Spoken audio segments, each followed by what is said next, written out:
Hello दोस्तों, तो कैसे हैं आप लोग। होपफुली काफ़ी बढ़िया होंगे। तो एक बार फिर से आपका स्वागत है लर्नर्स अम्ब्रेला में। आज हम लोग रिएक्शन मैकेनिज्म का 7वां लेक्चर स्टार्ट करेंगे। लेक्चर 6 तक हम लोगों ने कंप्लीट कर लिया है। तो 6th लेक्चर जो था हमारा, उसको मैं एक बार समराइज कर देता हूँ। लेक्चर 6 में एक्चुअली हम लोगों ने अटैकिंग रिएजेंट ख़त्म किया था। अटैकिंग रिएजेंट, इसमें हम लोगों ने बेसिकली न्यूक्लियोफाइल्स पढ़ा था। इलेक्ट्रोफाइल्स हम लोग लेक्चर 5 में पढ़ चुके थे और न्यूक्लियोफाइल हम लोगों ने लेक्चर 6 में देखा था। तो यहाँ पे हमारा अटैकिंग रिएजेंट खत्म हो गया था। इसके साथ ही सारी बेसिक बातें, जैसे वन स्टेप रिएक्शन क्या होता है, मल्टी स्टेप रिएक्शन क्या होता है, रिएक्शन इंटरमीडिएट कितने हैं, वन स्टेप रिएक्शन और मल्टी स्टेप रिएक्शन का ग्राफिकल रिप्रेजेंटेशन, ये सारी बेसिक बातें जो कि पूरे रिएक्शन मैकेनिज्म में यूज होते रहेगा, उनको हम लोगों ने पढ़ लिया है। आज हम लोग पहला इंटरमीडिएट डिटेल में पढ़ना स्टार्ट करेंगे। तो लेक्चर 7th में हम लोग स्टार्ट करने जा रहे हैं पहला रिएक्शन इंटरमीडिएट, जो कि है हमारा कार्बोकेटायन। तो चलिए इसको स्टार्ट करते हैं बिना किसी देरी के। तो यहाँ पे हमारा आज का टॉपिक है कार्बोकेटायन। तो कार्बोकेटायन को सबसे पहले हम लोग डिफाइन कर लेते हैं। तो कुछ नहीं, इसके वर्ड को ही दो भाग में तोड़ दीजिए। यहाँ पे कार्बो जो है वो कार्बन को रिप्रेजेंट कर रहा है, और ये केटायन जो है ये पॉजिटिव चार्ज को रिप्रेजेंट कर रहा है। तो ओवरऑल इससे कंक्लूजन जो आएगा कि कार्बन पे अगर पॉजिटिव चार्ज है तो इसका मतलब वो कार्बोकेटायन है। तो आइए अब हम लोग इसका डेफिनेशन देख लेते हैं। ये देखिए हमारा डेफिनेशन आ गया, carbon intermediate having positive charge. तो इसी को अभी हम लोगों ने समझा था और वही बातें यहाँ पे लिखी हुई है। अब हम लोग देखते हैं कि कार्बोकेटायन कितने प्रकार के हो सकते हैं। तो यहाँ पे देखिए देयर आर 2 टाइप्स ऑफ कार्बोकेटायंस। अब वो कौन कौन से हैं। तो हमारा पहला कार्बोकेटायन है कार्बोनियम आयन, और हमारा दूसरा कार्बोकेटायन है कार्बोनियम आयन। तो बारी बारी से इन दोनों को समझेंगे। पहले हम लोग कार्बोनियम आयन के बारे में पढ़ेंगे। तो यहाँ पे आप देख सकते हैं कार्बोनियम आयन के नाम में कार्बिन जैसा कुछ फील आ रहा है। तो आपको यहाँ से इतना समझ में आ गया होगा कि इसमें कार्बिन का कुछ ना कुछ रोल है। तो कार्बिन क्या होता है, CH2। कार्बन जब 2 बॉन्ड बनाता है तो वो कार्बिन कहलाता है। अब इसकी मुलाकात जब H+ से होगी तो H+ के पास क्या होगा, एक वैकेंट ऑर्बिटल, और ये बोलेगा कि तुम अपना लोन पेयर मुझे दे दो ताकि मेरा ड्यूप्लेट कंप्लीट हो जाए, और ये खुशी खुशी इसको लोन पेयर दे देगा। तो जब ये अपना लोन पेयर इसे दे रहा है तो किस तरह से बॉन्ड बन रहा है आप उसको यहाँ समझिए। जैसे ये यहाँ पे CH2 है, इसके पास एक लोन पेयर है, और सामने जो स्पेसीज है H+, इसके पास एक वैकेंट ऑर्बिटल है। तो ये कुछ कुछ कोऑर्डिनेट बॉन्ड की तरह बॉन्डिंग होगा। ये कोऑर्डिनेट बॉन्ड ही है एक्चुअली। और कोऑर्डिनेट बॉन्ड को जब आप कोवेलेंट बॉन्ड से रिप्लेस कर रहे होंगे तो क्या होगा कि जो इलेक्ट्रॉन डोनर है उस पर कौन सा चार्ज आएगा, पॉजिटिव चार्ज। तो यहाँ पे जो कार्बन है उस पर आएगा पॉजिटिव चार्ज, और जो इलेक्ट्रॉन एक्सेप्ट कर रहा है H+, उस पर आएगा निगेटिव चार्ज, और ये प्लस माइनस क्या हो जाएगा, नलीफाई हो जाएगा। तो इस पर कोई चार्ज नहीं आएगा। तो इस तरह से हमारा प्रोडक्ट क्या बन गया, CH3+। तो इस रिएक्शन का जो प्रोडक्ट होगा वो CH3+ होगा। इसको समझाने के लिए मैंने यहाँ पे इतना लिखा, तो इसको मैं यहाँ से इरेज कर देता हूँ। आपको यहाँ पे प्रोडक्ट फॉर्मेशन समझ में आया होगा कि प्रोडक्ट जो हमारा बना वो CH3+ बना, और वही हमारा कार्बोनियम है। और मैं यहाँ पे इसका स्ट्रक्चर ड्रॉ कर देता हूँ ताकि बाकी जो पॉइंट इसके बारे में हम लोग अभी देखने वाले हैं वो आसानी से समझ में आए। तो हमारा प्रोडक्ट क्या बना, CH यानी कि CH3+, यही हमारा कार्बोनियम आयन है। तो यहाँ पे पहला पॉइंट है कार्बोनियम आयन के बारे में कि ये ट्राइवेलेंट होता है। तो यहाँ पे देखिए ये 3 बॉन्ड बना रहा है, यानी कि ये जो कार्बन है इसका कंबाइनिंग कैपेसिटी क्या है, 3 है। तो वही वैलेंसी होता है, कंबाइनिंग कैपेसिटी ही वैलेंसी होता है। तो इसका वैलेंसी 3 हो गया, मतलब ये ट्राइवेलेंट हो गया। तो यहाँ से पहला पॉइंट आपको समझ में आया होगा।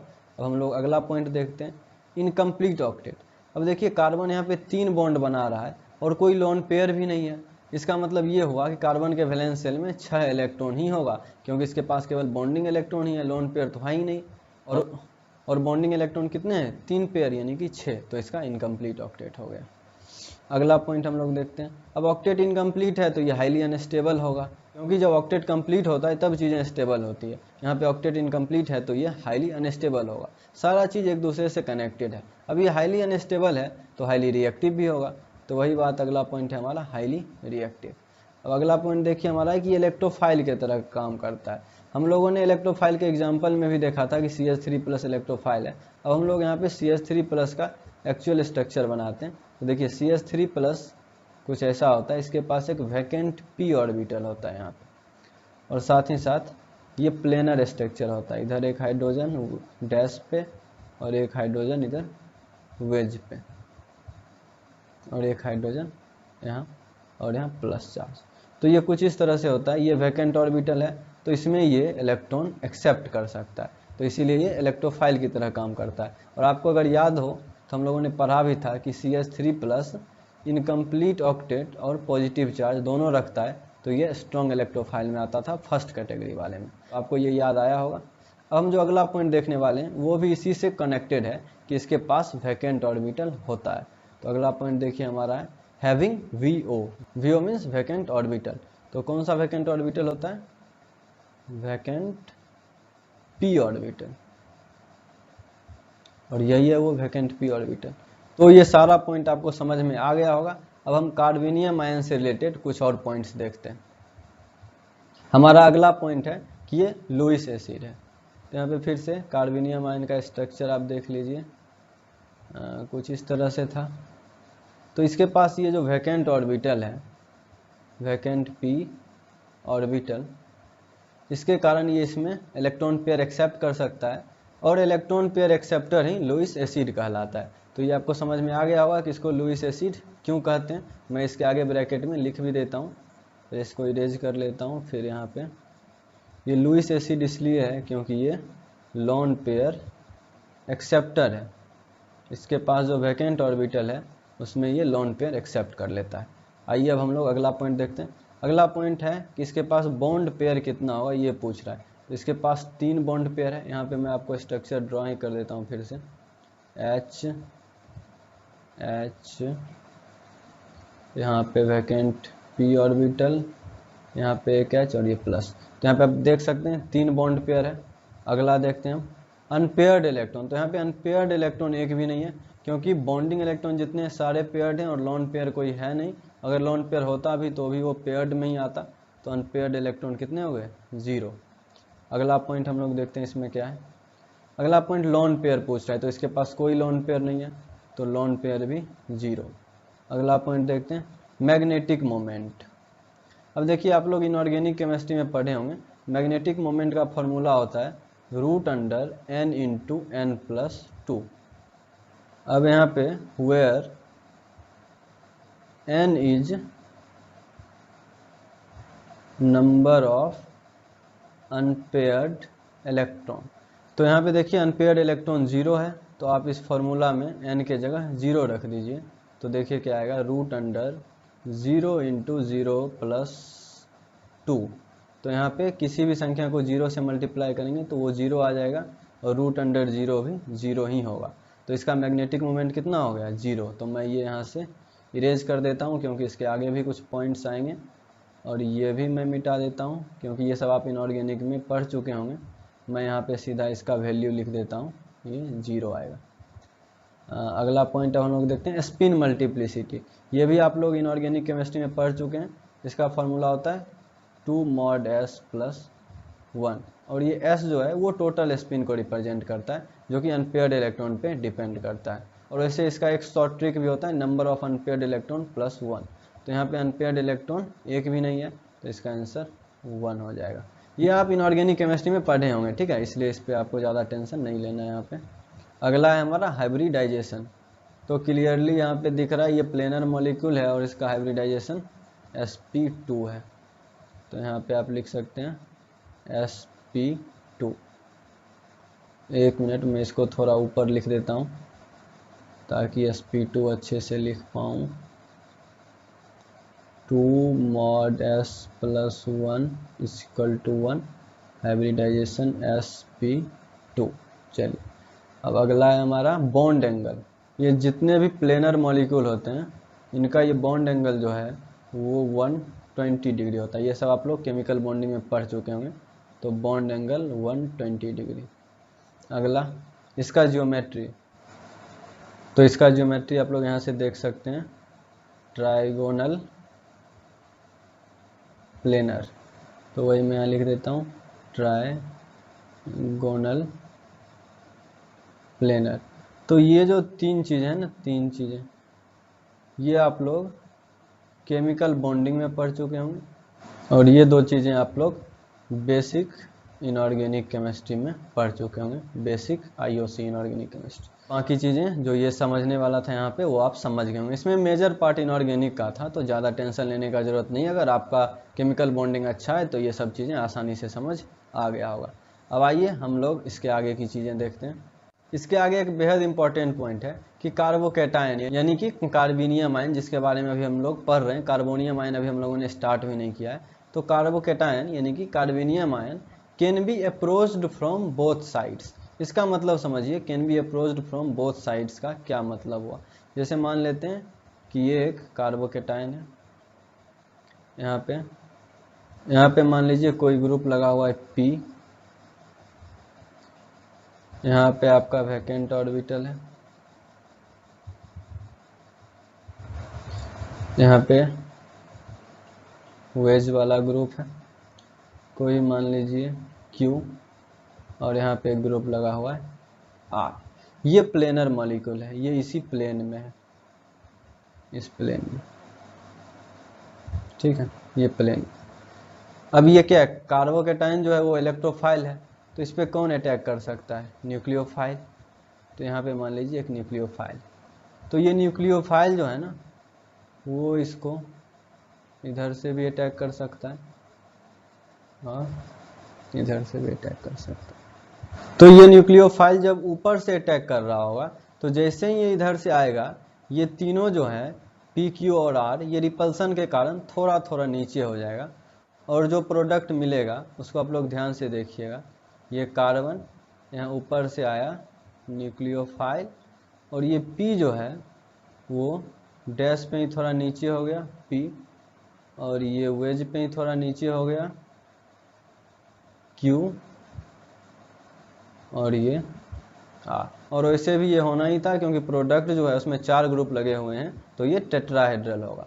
अब जब नीचे से न्यूक्लियोफाइल अटैक करेगा, तो ये सारा ग्रुप रिपल्सन के कारण थोड़ा थोड़ा ऊपर हो जाएगा, तो हमारा प्रोडक्ट क्या बनेगा उसको देखिएगा आप लोग। ये कार्बन है, यहाँ से आया न्यूक्लियोफाइल, नीचे से लग गया, और हमारा ये डैश पे पी, इधर वेज पे क्यू, और इधर ये आर। तो अब आप ध्यान से देखिए, ये दोनों मिरर इमेजेज। इसका मतलब ये हुआ कि प्लेनर मॉलिक्यूल पे न्यूक्लियोफाइल जब ऊपर और नीचे दोनों से अटैक करेगा, तो हमें इनेंशियोमेरिक पेयर मिलेगा। अब ये दोनों आइडेंटिकल भी हो सकता है अगर इसमें कोई सिमेट्री एलिमेंट प्रेजेंट हो तो, और अगर ये आइडेंटिकल हो जाएगा तो एक ही प्रोडक्ट हुआ। तो ये मैं आपको यहाँ पे लिख देता हूँ कि total number of product is equal to 1। कब 1 होगा, इफ सिमेट्री इज प्रेजेंट, और यहाँ पे total number of product is equal to 2 if symmetry absent. तो ये आपको समझ में आ गया होगा, क्योंकि यहाँ पे अगर सिमेट्री मिल गया तो ये दोनों मिरर इमेज जो है वो आइडेंटिकल हो जाएगा, तो एक ही प्रोडक्ट हो जाएगा। अब ऐसा ये जो सिचुएशन है ये कहाँ कहाँ हो सकता है, तो ये हर प्लेनर मॉलिक्यूल पे ऐसा संभव है। जहाँ जहाँ प्लेनर स्ट्रक्चर होगा वहाँ पे न्यूक्लियोफाइल या जो भी अटैकिंग रिएजेंट होगा ऊपर से भी अटैक करेगा और नीचे से भी अटैक करेगा। जब ऊपर से अटैक करेगा तो जो प्लेन में चीज़ें हैं वो नीचे आ जाएगी, जब नीचे से अटैक करेगा तो प्लेन में जो चीज़ें हैं वो ऊपर चला जाएगा। तो ये दोनों मिरर इमेज मिल जाएगा। तो एक से ज़्यादा प्रोडक्ट मिलेगा अगर सिमेट्री एब्सेंट है तो अब सवाल उठता है कि ऐसे प्लेनर चीज़ें कौन कौन से हैं, तो वो हमारा ये नोट्स में लिखा हुआ है कि कार्बोकैटायन, फ्री रेडिकल और अल्कीन, ये तीन चीज़ें हैं जो कि प्लेनर होते हैं।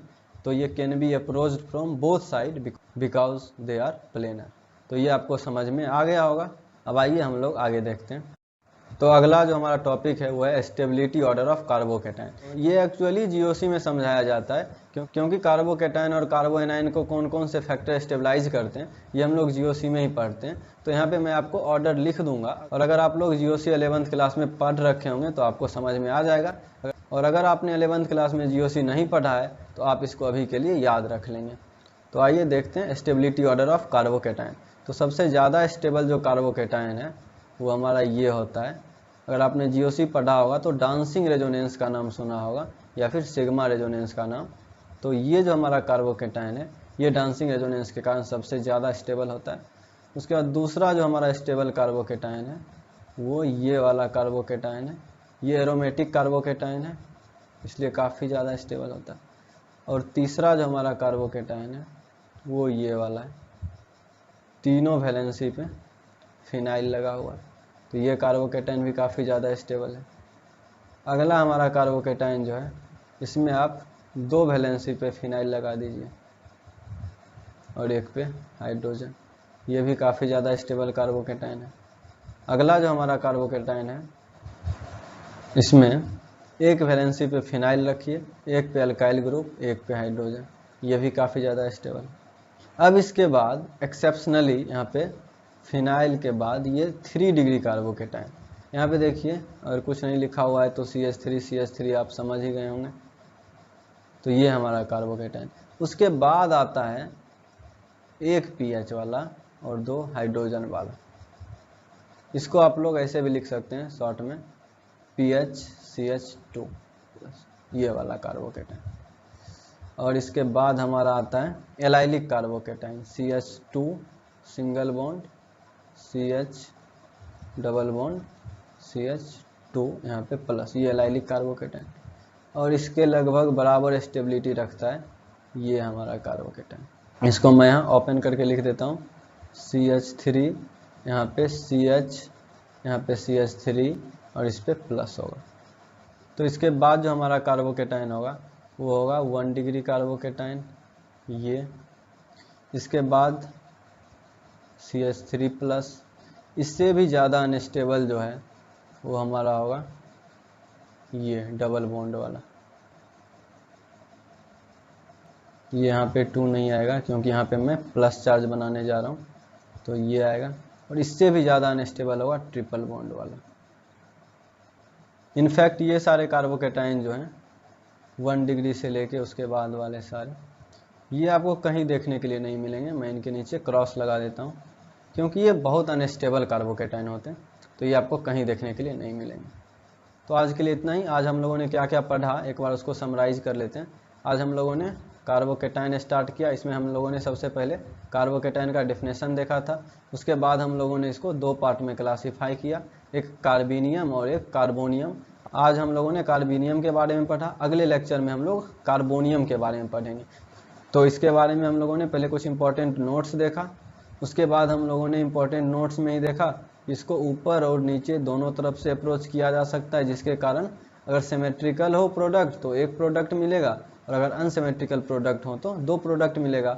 और उसके बाद हम लोगों ने कार्बोकेटाइन का स्टेबिलिटी देखा। तो यहाँ तक आपको समझ में आ गया होगा। और अगले लेक्चर में हम लोग जो पढ़ने वाले हैं वो है कार्बोनियम आयन। ठीक है, तो फिर मिलते हैं हम लोग अगले लेक्चर में। वहाँ पे हम लोग कार्बोनियम आयन स्टार्ट करेंगे। तब तक आप लोग अपना ख्याल रखें। धन्यवाद।